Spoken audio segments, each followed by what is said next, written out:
The studio lights blazed hot as they always did on the Family Feud set, but James Whittaker barely noticed. At 71, he'd learned to focus on what mattered, and right now, that was trying to help his family win enough points to make it to fast money. His daughter Michelle stood beside him, her hand resting supportively on his shoulder, while his grandkids bounced nervously behind the podium. Steve Harvey adjusted his signature suit jacket and flashed that million-dollar smile at the camera before turning to face the Whittaker family. "All right, all right, all right," he said, his voice carrying that warm, conversational tone that had made him America's favorite game show host. "We've got a good one for you folks. Top 7 answers on the board." He paused for dramatic effect, glancing between the Whittakers and their opponents, the boisterous Chin family. "We asked 100 people, what's something you wish you had done differently in your life?" The question hung in the air like a weight. James felt his heart skip. Of all the questions, silly ones about things you'd find in a refrigerator or what you'd do if you won the lottery, this one cut deeper. Steve pointed at him. "James, you're up. What's something people regret not doing?" James pressed the buzzer without thinking, and the sharp ding echoed through the studio. His mind raced through the obvious answers. Not traveling more, not spending enough time with family, not pursuing a dream career. But something else pushed its way to the surface, something he'd buried for decades. "Not keeping in touch with important people," James said, his voice quieter than he intended. Steve nodded slowly, studying James's face with that intuitive perception he was known for. "Not keeping in touch with important people," he repeated, turning toward the board. "Show me not keeping in touch." Ding. The number 2 answer flipped over, 31 points. "There it is," Steve exclaimed, but his eyes hadn't left James. Something in the old man's expression had caught his attention, and Steve Harvey didn't miss much. 20 years of hosting this show had taught him to read people. "You got a story there, James?" James hadn't expected the follow-up.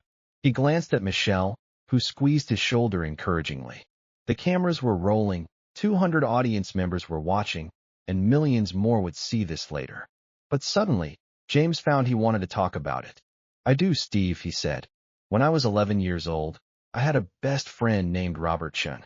We were inseparable, lived next door to each other, went to the same school, did everything together." He paused, his throat tightening. "But then my mother died, and I went into foster care. Robert's family tried to keep in touch, but back then, in 1965, things were different. The system moved me around, and we lost contact. I've thought about him every year for 60 years. The studio had gone silent. Steve Harvey stood perfectly still, which anyone who knew him understood was significant. The man was perpetually in motion, pacing, gesturing, reacting. But now he was frozen, his expression serious. 60 years, Steve repeated softly. "And you never found him?" James shook his head. "I tried, especially after the internet became a thing. But Robert Chun is a common name, and I didn't know enough details. After a while, I convinced myself it was too late, that he'd forgotten about me anyway." Steve glanced at the cameras, then back at James. "And you just been carrying that all this time?" "Every day," James admitted. "Wondering if he's okay, if he had a good life, if he ever thought about me too."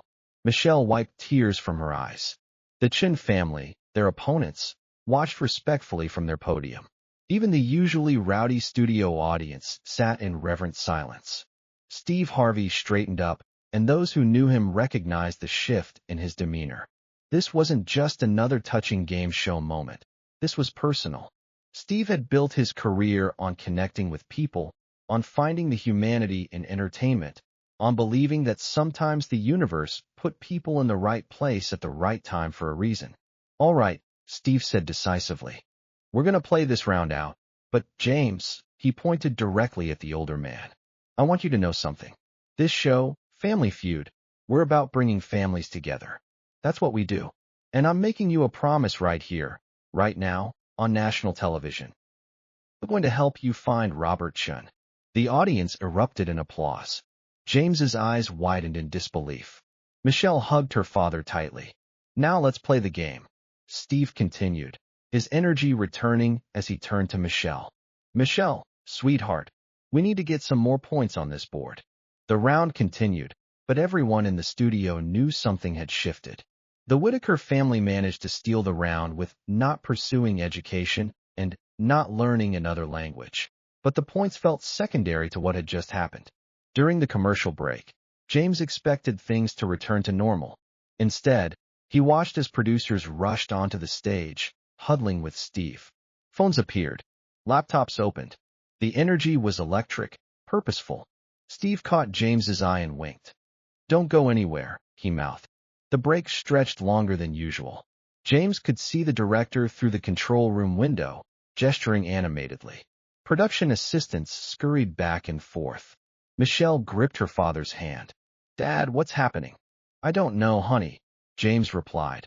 But hope, dangerous, fragile hope, was blooming in his chest. Finally, someone gave the signal. The audience quieted. The cameras rolled. Steve Harvey walked back to center stage, and James noticed immediately that the host's eyes were suspiciously bright. "Ladies and gentlemen," Steve began, his voice thick with emotion, "this is why I love this job. This right here is why, after all these years, I still get excited to come to work every single day." He turned to James.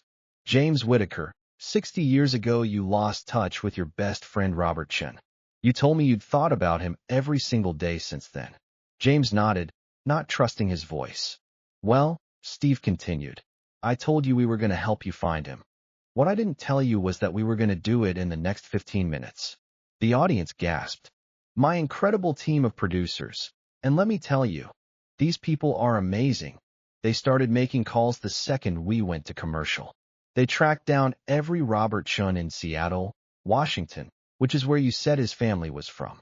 James's heart was pounding so hard, he thought it might burst through his chest. "They found 47 Robert Chens," Steve said. "But there was one who, when they mentioned your name, James Whitaker from Philadelphia, said something that made everyone on the phone start crying." Steve pulled out a handkerchief and dabbed at his eyes without shame. He said, "I've been waiting for this call my whole life." James's knees nearly buckled. Michelle caught him, both of them crying now. "Now, we couldn't get him here to the studio today. Seattle's a long way from here, but we did the next best thing." Steve gestured toward a large screen that was being wheeled onto the stage. "James Whitaker, 60 years later, I want you to meet your best friend again. Robert Chen, are you there?" The screen flickered to life, and there he was. Older, grayer, wearing glasses, but those eyes, James would have recognized those eyes anywhere. Robert Chen sat in what looked like a living room, tears already streaming down his face. "Jimmy." Robert's voice cracked through the speakers. He'd always called him Jimmy. "Bobby," James whispered, the childhood nickname feeling foreign and perfect on his tongue. "Oh my God, Bobby." The studio audience was openly crying now. Steve Harvey stepped back, giving the two men their moment, though he kept his handkerchief close. "I looked for you," Robert said, his voice breaking. "For years, I looked for you. My parents tried everything, but the foster system wouldn't give us information. They said it was policy, that it wasn't good for you to maintain outside contacts while you were being placed. I was just a kid, I didn't understand. I thought you'd forgotten about me." "Never," James said fiercely. "Not once, Bobby. Not for a single day." "I kept the baseball cards," Robert said, laughing through his tears. "The ones we were collecting together. I have them in my closet. I always thought that maybe someday I'd give them back to you, and we'd finish the set together." Steve Harvey had to turn away from the camera, overcome. This was what television was supposed to be about, he thought. Not just entertainment, but connection, healing, hope. "I have something too," James said. "A photograph. It's the only one I have from before foster care. We're at your 11th birthday party, holding up that model airplane we built together. I've carried it in my wallet ever since." "The P-51 Mustang," Robert exclaimed. "I remember. We spent 3 weeks on that thing, and your mom helped us paint it." The mention of James's mother brought fresh tears, but they were cleansing now, not painful. "She loved you like a son," James said softly. "She used to say we were brothers from different mothers." "She was right," Robert replied. "You were my brother, Jimmy. You still are." Steve stepped forward, his hand on James's shoulder. "Gentlemen, I have good news. The show, Family Feud, Fremantle, everyone involved. We want to make this reunion happen in person. We're flying James and his whole family to Seattle next week, all expenses paid. You two are going to get your in-person reunion. The audience leaped to their feet, applauding wildly. Michelle hugged her father, so tight, he could barely breathe. The Chun family across the stage was crying too, caught up in the emotion of it all. And Bobby, Steve continued, addressing the screen, we want you and your family to come to Los Angeles after that. We're bringing everyone together for a special episode. We're going to have the Whitaker family versus the Chun family, and I guarantee you, win or lose, everybody's going home with something special. Robert was nodding, unable to speak through his tears. His wife appeared on screen beside him, rubbing his back supportively. Thank you. James finally managed to say to Steve. Thank you so much. Steve Harvey pulled James into a hug, something he didn't do often on camera. When he pulled back, his expression was serious. James, let me tell you something. I've been blessed in this life. I've been given opportunities and platforms that I never dreamed of when I was sleeping in my car, trying to make it as a comedian. And I truly believe, that we're given these blessings for a reason. Not just for ourselves, but to help other people, to make connections, to spread love and healing wherever we can. He turned to address the camera directly. That's what this show is really about, folks. Yes, we ask silly questions and give away money and cars. But at its heart, Family Feud has always been about family, about the connections that matter, about the people who shape us and love us and stick with us through everything life throws our way. Steve looked back at James, and then at the screen showing Robert. 60 years is a long time to carry that kind of regret, that kind of loss. But it's never too late to find your way back to the people who matter.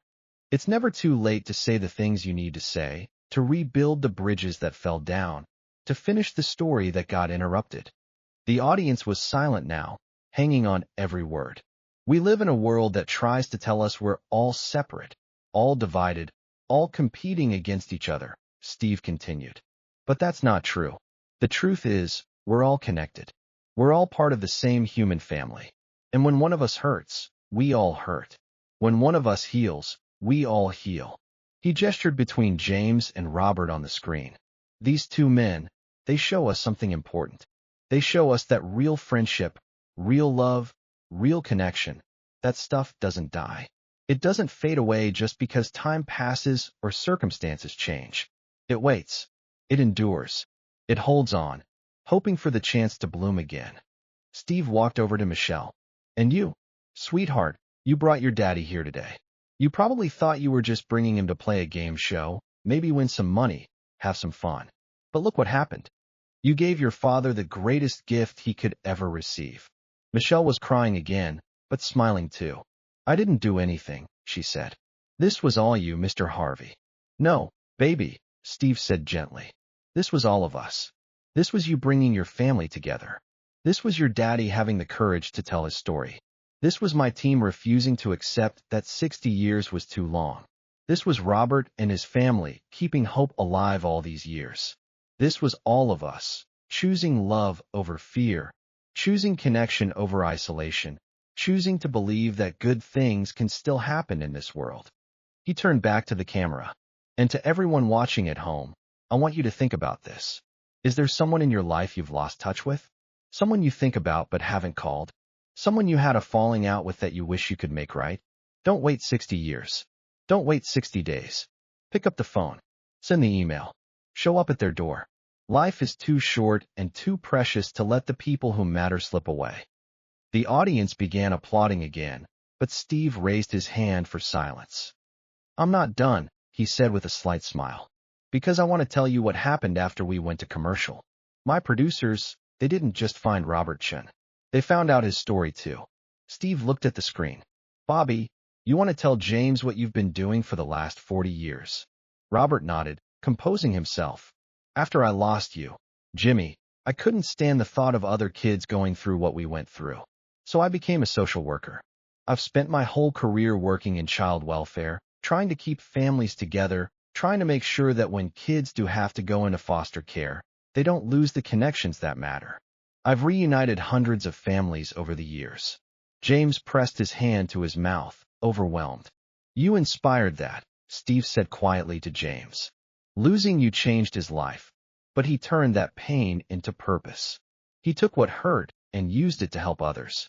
I always hoped I'd find you, Robert said from the screen. Every family I helped reunite. Part of me thought maybe the universe would balance things out. Maybe if I helped enough other people, I'd get to see you again too. Well, it worked, Steve said, his voice thick with emotion again. It took 60 years, but it worked.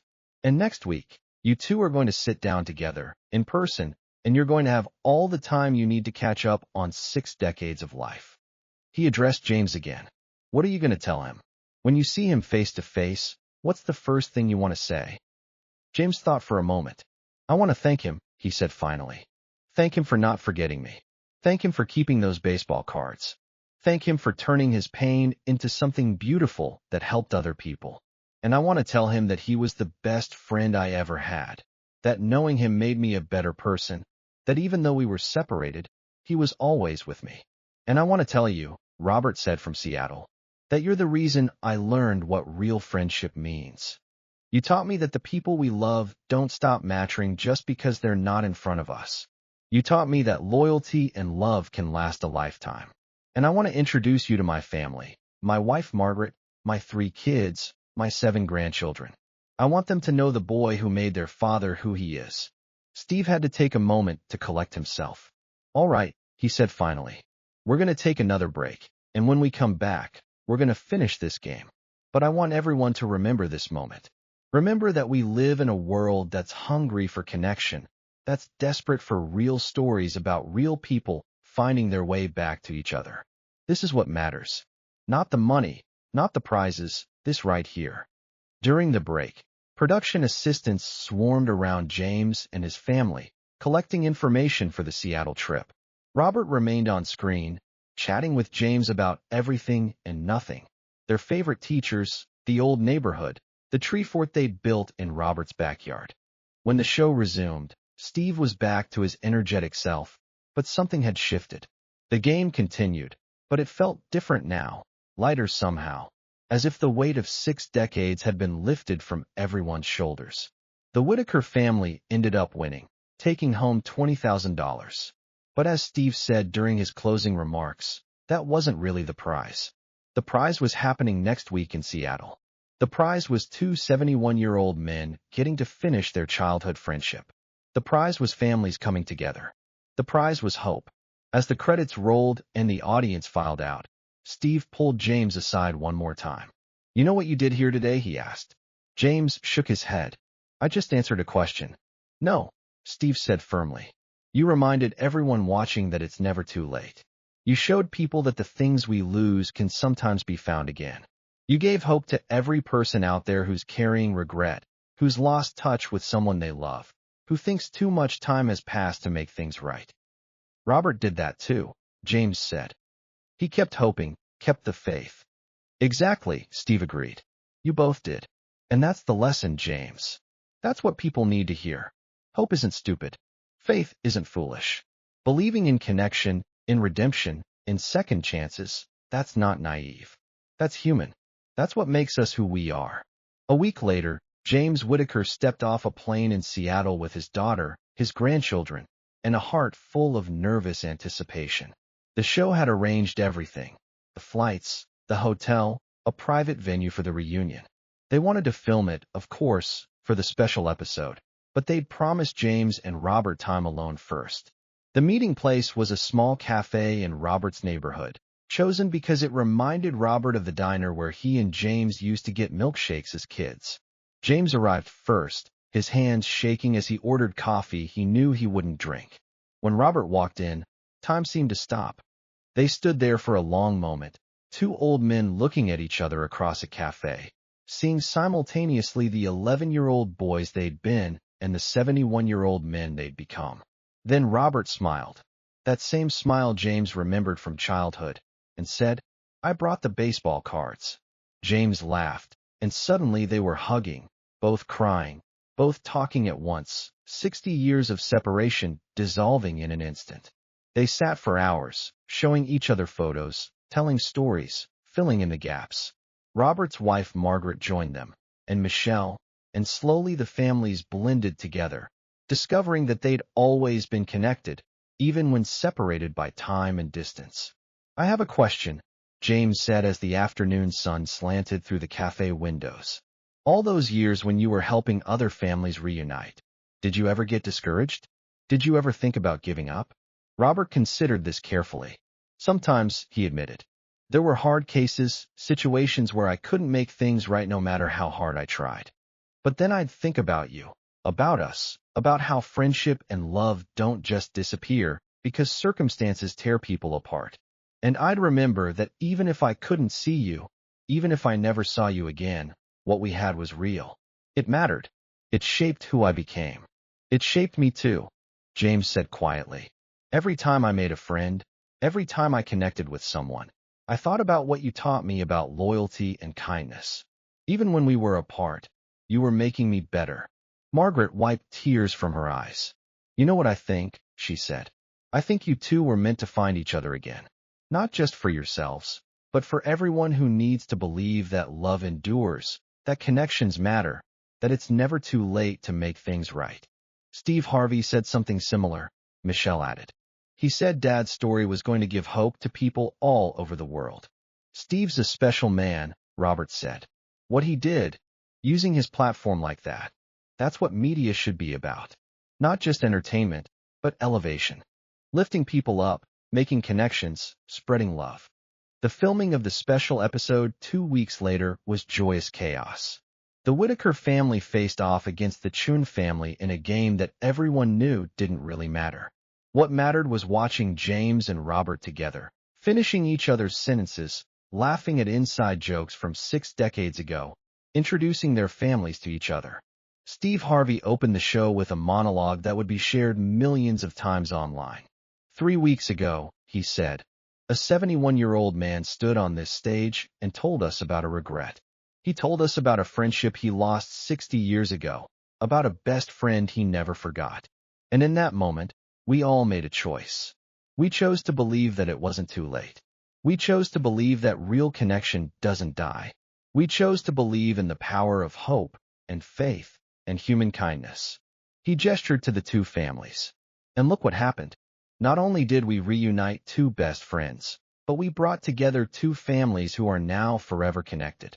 We showed the world that the things we lose can sometimes be found again.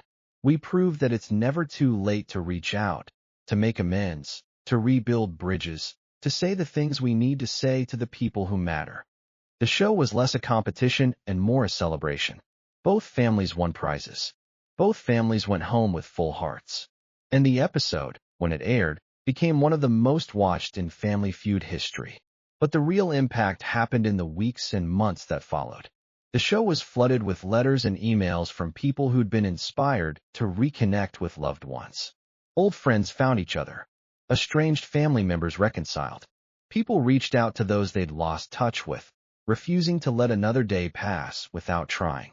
One email in particular stood out. It was from a woman in Ohio who'd been estranged from her sister for 15 years over a petty argument neither could even remember the details of anymore.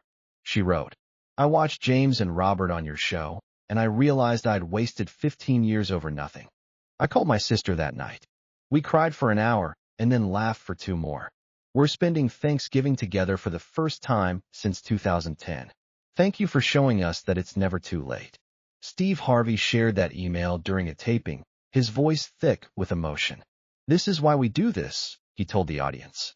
"Not for ratings, not for awards, but for this. For the woman in Ohio and her sister.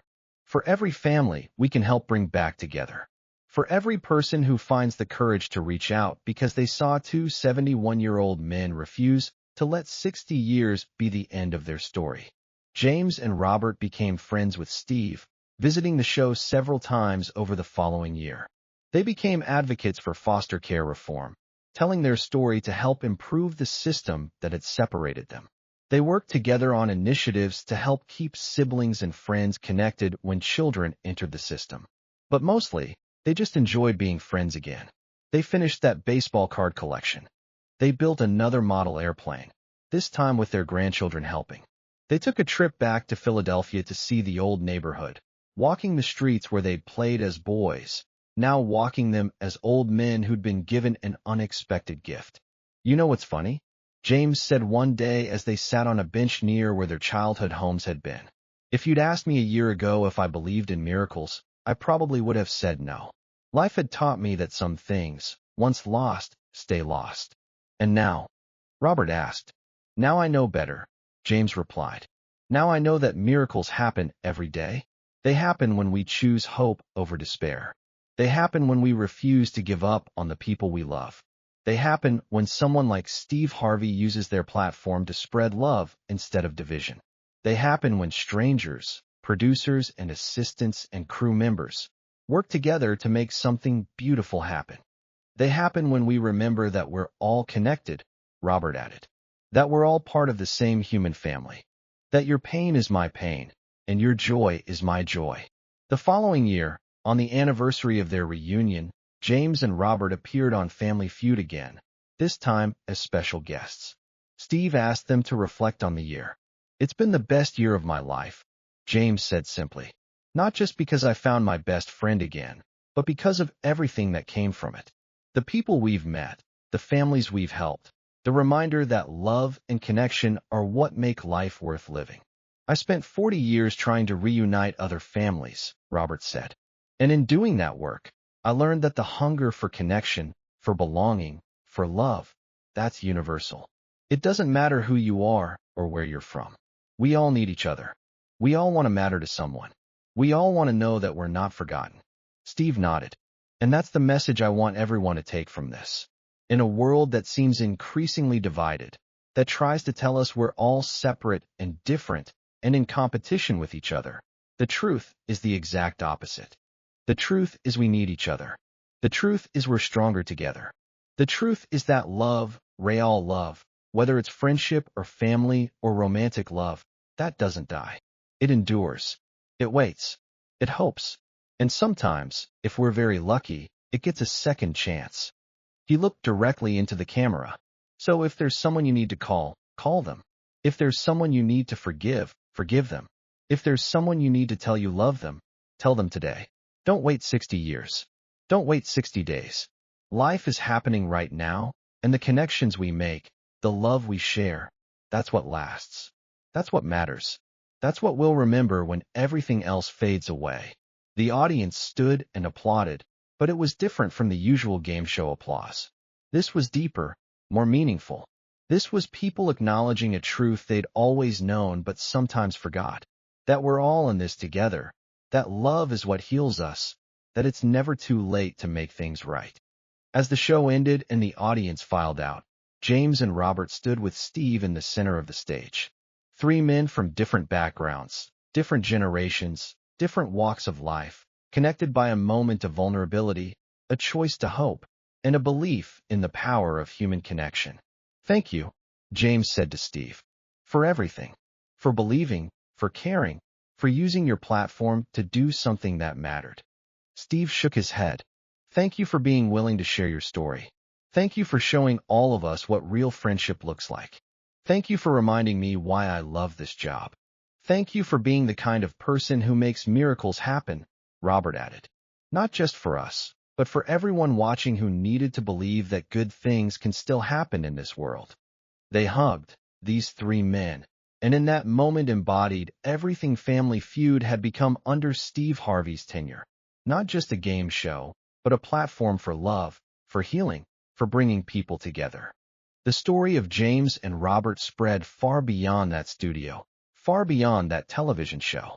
It became a reminder that the most important things in life can't be bought or won.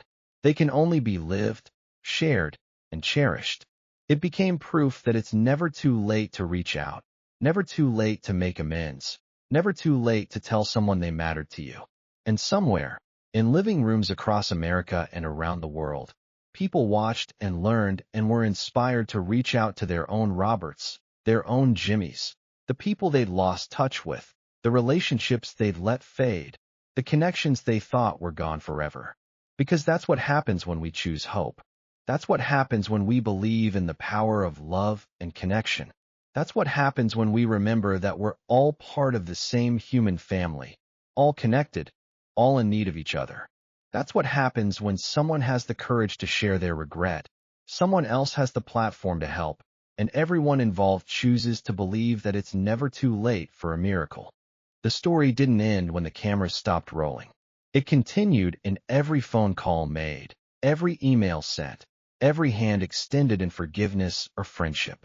It continued in the families reunited and the bridges rebuilt.